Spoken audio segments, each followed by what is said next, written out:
Pemirsa, debat pamungkas malam ini sangatlah krusial karena inilah momen terakhir bagi kedua paslon untuk meyakinkan warga Sumatera Utara untuk memilih mereka pada 27 November mendatang. Secara angka, elektabilitas Bobi Surya jauh di atas pasangan Edi Rahmayadi, Hasan Basri Sagala. Apakah artinya Pilkada Sumut akan berjalan satu putaran? Kita akan membahasnya bersama narasumber yang sudah hadir bersama kami di studio. Ada peneliti Litbang Kompas, Toto Suryaningtyas. Selamat malam, Pak Toto. Terima kasih telah bergabung. Selamat malam. Dan kemudian juga ada dosen politik Universitas Sumatera Utara, Pak Warjio, yang sudah terhubung bersama kami melalui sambungan Zoom. Pak Warjio, terima kasih telah bergabung bersama kami. Ya, sama-sama. Terima kasih. Selamat malam untuk semua. Sebelum Pak Warjio dan Pak Toto kita berdialog, kita saksikan dahulu infografis yang akan disampaikan oleh rekan kami, Patricia Mapalie. Patricia, silakan. Terima kasih Irsal. Pemirsa, Lembaga Indikator merilis survei Cagup dan Cawagup Sumatera Utara pada 8 November lalu. Hasilnya, pasangan Muhammad Bobi Afif Nasution dan Surya unggul dari rival keduanya Edi Rahmayadi dan Hasan Basri Sagala. Selengkapnya kita simak infografis berikut ini. Kita lihat infografis yang pertama.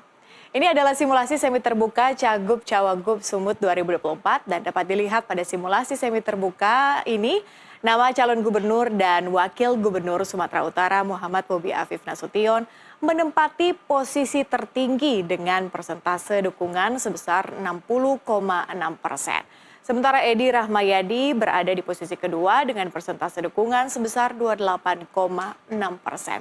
Kemudian untuk para wakil keduanya, baik Hasan Basri maupun Surya berada di angka dukungan 0,5% dan 0,0%. Kita lihat infografis berikutnya.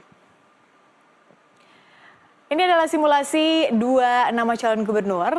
Untuk simulasi dua nama calon gubernur Sumatera Utara ini, Muhammad Bobi Afif Nasution juga masih unggul dengan persentase dukungan sebesar 63,0%. Sementara rivalnya Edi Rahmayadi mendapatkan persentase dukungan sebesar 28,6%. Meski begitu, sebanyak 8,4% masyarakat mengaku tidak tahu atau tidak jawab mengenai siapa calon gubernur yang bakal dipilih nanti. Selanjutnya kita akan lihat di infografis slide ketiga. Untuk simulasi dua pasangan calon gubernur dan wakil gubernur Sumatera Utara, pasangan Muhammad Bobi Afif Nasution Surya menempati posisi pertama dengan persentase 62,0%. Kemudian pasangan Edi Rahmayadi Hasan Basri Sagala berada di angka 29,1%.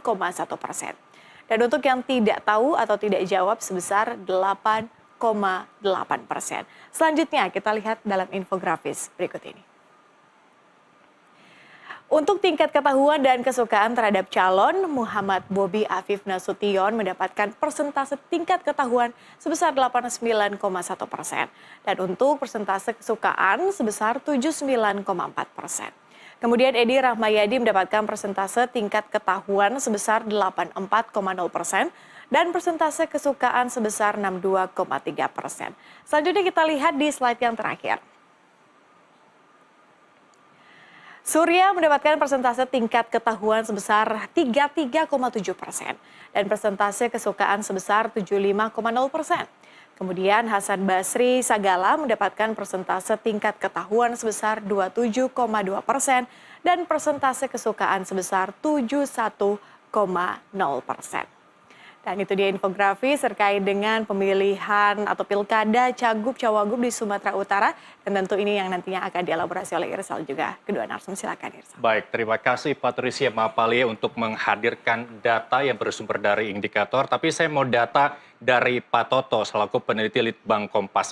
Apakah membenarkan bahwa pasangan nomor urut 1 lebih unggul dibanding pasangan nomor urut 2? Apa yang bisa Anda sampaikan terkait ini?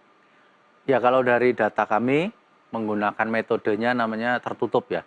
Tadi setengah terbuka kalau di indikator, kalau di kami tertutup. Tertutup itu artinya jawabannya sudah dibatasi. Hanya calon-calon yang bertanding. Itu hasilnya untuk pasangan Bobi Surya itu 44,9% ya. Sementara untuk Edi Rahmayadi dan Hasan Basri itu 28%. Jadi memang belum melampaui 50%. Jadi kalau tadi misalnya... Berarti dari data itu ada kemungkinan Pilkada Sumut berlangsung 2 putaran? Sebetulnya Pilkada Sumut ini tidak menggunakan metode 50+1 ya. Baik. Jadi pasti kemungkinan besar akan 1 putaran karena hanya ada 2 pasang calon. Ya, kalau dilihat dari jumlah partai politik pendukung masing-masing pasangan calon, ini kalau dilihat dari hitung-hitungan perolehan suaranya pada pencoblosan nanti, secara kertas mungkin lebih unggul karena banyak partai politik. Apakah juga itu tidak serta-merta mengungguli hasil suara dengan banyaknya partai politik pendukung pasangan nomor urut 1? Kalau kita bandingkan dukungan politik untuk Bobi itu kan 75% suara ya. Jadi kursi di DPRD Sumatera Utara itu kan 100 gitu. Jadi 75% itu ada di Bobi. Jadi kalau kita lihat toh tadi suaranya 44,9. Sementara dukungan untuk Edi Rahmayadi justru 28. Sementara kursinya ada 25. Tapi memang tidak bisa langsung dipairingkan semacam itu. Tetapi itu cukup menggambarkan bahwa sebetulnya dukungan politik di parlemen itu jauh lebih besar daripada angka elektabilitas yang saat ini diperoleh oleh pasangan Bobi Surya. Baik, Pak Toto saya tahan. Saya mau ke Pak Warjio. Pak Warjio sebagai sosok yang paling tahu Sumatera Utara, paling tidak di antara kita bertiga di sini begitu ya. Menurut Anda, catatan plus dari masing-masing pasangan calon baik 1 dan 2, apa yang bisa Anda sampaikan? Yang pertama tentu untuk Bobi dan Surya punya satu perspektif ya, jalinan kekuatan partai ya. Dukungan partai yang demikian banyak tentu saja ini akan bisa sangat membantu mereka untuk mendongkrak pemilihnya nanti gitu. Jadi dengan partai-partai tersebut saya kira itu akan memberikan satu perspektif dukungan kepada Bobi Surya gitu ya. Saya kebetulan melakukan kajian ya di berbagai daerah dengan keliling ke berbagai daerah di Provinsi Sumatera Utara dan saya dapati memang dukungan terhadap keduanya ini cukup besar. Representasi mesin partai itu bergerak di mana-mana sehingga kemudian memang kalau didasarkan dari presentasi survei yang tadi disampaikan, saya kira memang angkanya relatif dekat seperti itu gitu. Itu salah satu nilai plus ya dari Bobi dan Surya gitu ya. Kemudian juga saya lihat ini ada semacam satu kepercayaan publik terutama legasi yang ditinggalkan oleh Pak Jokowi yang masyarakat Sumatera Utara juga tahu bahwa Bobi merupakan menantunya. Salah satu hal positif itu adalah karena dianggap Pak Jokowi itu punya legasi yang bagus gitu ya. Artinya pembangunan yang dilaksanakan di Sumatera Utara itu tercermin dengan dukungan-dukungan itu gitu. Jadi mereka juga akan merasa lebih firm ya atau yakin gitu ya. Karena kalau misalnya Bobi yang terpilih itu kedekatan hubungan Bobi nantinya dengan pusat itu akan lebih memudahkan pembangunan-pembangunan yang selama ini telah menjadi legasinya Jokowi itu gitu. Sehingga saya kira itu juga menjadi nilai positif ya. Yang ketiga saya kira nilai positif yang cukup besar ini adalah pemilih pemula gitu ya. Jadi Bobi dianggap representasinya para pemilih pemula yang di Sumatera Utara itu jumlahnya cukup besar ya, sekitar 50% lebih gitu dari jumlah pemilih secara keseluruhan gitu. Jadi saya kira ini beberapa nilai plus ya. Di samping itu juga walaupun tidak secara keseluruhan ya, Bobi sebagai wali kota Kota Medan itu dianggap punya nilai positif ya, walaupun ada beberapa hal yang harus diselesaikan, tetapi dengan kebijakan-kebijakan yang sebenarnya tidak terlampau besar, tetapi itu memberi narik perhatian orang untuk percaya padanya. Nah, sementara ini kepada ya. Baik, Pak Warjio. Iya. Baik, Ya, mohon maaf oke. saya potong. Dari data indikator yang disampaikan rekan kami Patricia Mapale dan juga data dari Pak Toto ini yang menyebutkan bahwa paslon 1 lebih unggul. Apakah ini keunggulannya karena berlatar belakang kesuksesannya Bobi memimpin Medan meski cakupannya kecil daripada provinsi, terus kemudian apakah juga ini keberhasilan Surya dalam memimpin Asahan meskipun cakupannya juga lebih kecil dari Sumatera Utara? Saya kira dengan model dan praktis pembangunan ya yang dilaksanakan oleh Bobi di Kota Medan, dia belum secara maksimal gitu ya. Tetapi beberapa kebijakan-kebijakan pembangunannya yang telah dilakukan ini menarik perhatian masyarakat terutama di Kota Medan dan menarik pemilih di luar itu untuk mempercayakannya agar bisa diperluas lagi begitu. Baik. Karena keyakinan itu beberapa alasan yang saya sebutkan tadi, ada legasi antara model ya perhatiannya Jokowi di Sumatera Utara gitu ya dengan apa namanya Bobi sebagai menantunya. Jadi ada semacam satu keinginan perubahan yang mendasar ke depan di Provinsi Sumatera Utara karena ya terus terang saja memang masyarakat berharap banyak nantinya dalam pilkada ini gubernur itu mampu bisa merefleksikan apa yang diimpikan masyarakat Sumatera Utara sebagai provinsi keempat terbesar itu di Indonesia saya kira. Baik, Pak Warjio, saya tahan kembali. Kita akan lebih rinci merunut atau merinci keberhasilan dari masing-masing pasangan calon karena tema malam hari ini debat pamungkas adalah sinergitas kebijakan pembangunan daerah dalam rangka memperkokoh negara kesatuan Republik Indonesia. Siapa yang paling sukses dalam tema ini kita akan bahas nanti.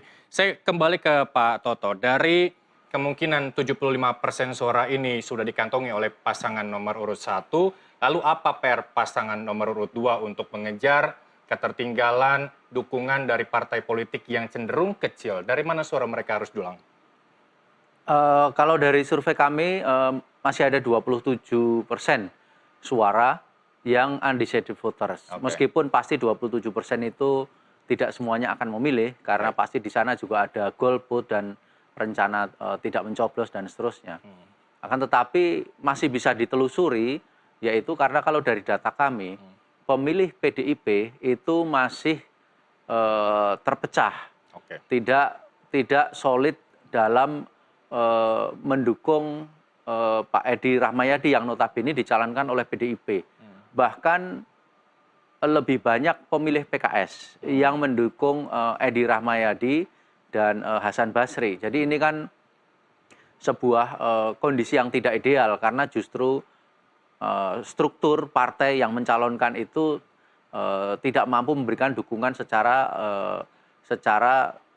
lebih mendasar. Jadi ini kan sifatnya dukungan struktural karena kita tahu bagaimana seorang kandidat itu butuh kesesuaian sosiologis, kemudian struktural dalam ini partai dan juga program. Jadi 3 lapis itu harus ada di setiap kandidat untuk meraih elektabilitas. Baik, Pak Toto, ini menarik PDI Perjuangan yang mengusung nomor urut 2, PKS yang mengusung nomor urut 1. Ada fakta bahwa 2 jalur pilihan. Apa yang menyebabkan 2 partai ini tidak solid untuk memilih masing-masing nomor urut paslon yang diusungnya? PDI Perjuangan solid dengan nomor urut 2, kemudian PKS solid dengan nomor urut 1. Ya, memang ini tidak seperti di Jawa. Jadi kalau di Jawa, terutama di wilayah-wilayah di mana masyarakatnya sifatnya lebih ideologis ya, dan wilayah-wilayah itu misalnya menjadi basis-basis pemilih PDIP, misalnya seperti Jawa Tengah atau sebagian Jawa Timur, itu lebih mudah diterangkan. Jadi ini problem mesin partai misalnya. Ya. Tapi kalau di Sumatera Utara mungkin sekedar menyalahkan tanda petik mesin partai itu tidak tepat juga. Karena problem di Sumatera Utara itu tidak sama dengan Jawa. Pertama-tama struktur sosial masyarakatnya. Jadi bagaimana karakter komunalitas di masyarakat Sumatera Utara itu sebetulnya kan tidak persis sama. Sumatera Utara yang bagian Toba, kemudian yang bagian Tapanuli, kemudian Nias itu tidak persis sama. Jadi ketika pilihan terhadap PDIP ini tidak tidak bisa terhimpun itu bukan semata-mata soal struktur partai atau mesin partai, tapi saya khawatir, ini masih dugaan saya, tapi saya menduga keras ini adalah karakter sosiologis masyarakat yang dia tidak menemukan identitas apa itu namanya identitas nasionalis ya, misalnya di dalam sosoknya Pak Edi ketimbang sosoknya Bobi gitu. Terlepas bahwa Pak Edi ini dicalonkan oleh PDIP. Jadi mungkin ya, ini masyarakat Sumatera Utara ini pemilihnya tidak menemukan karakter yang ingin dia dapatkan di situ. Seperti kita tahu kan Sumatera Utara itu pemilih Batak Kristennya banyak ya misalnya. Itu penting karena dia menjadi enklave pemilih PDIP. Baik, Pak Toto, saya tahan sejenak, Pak Warjo juga saya tahan sejenak. Waktu sudah menunjukkan pukul 20 waktu Indonesia Barat, di mana debat seharusnya sudah dimulai. Kita akan sama-sama menyaksikan. Nanti juga Pak Warjo dan Pak Toto saya minta untuk mengomentari setiap sesi dari apa yang disampaikan oleh pasangan calon nomor 1 dan 2. Kita bergabung bersama terlebih dahulu dari KPU Sumatera Utara berikut ini.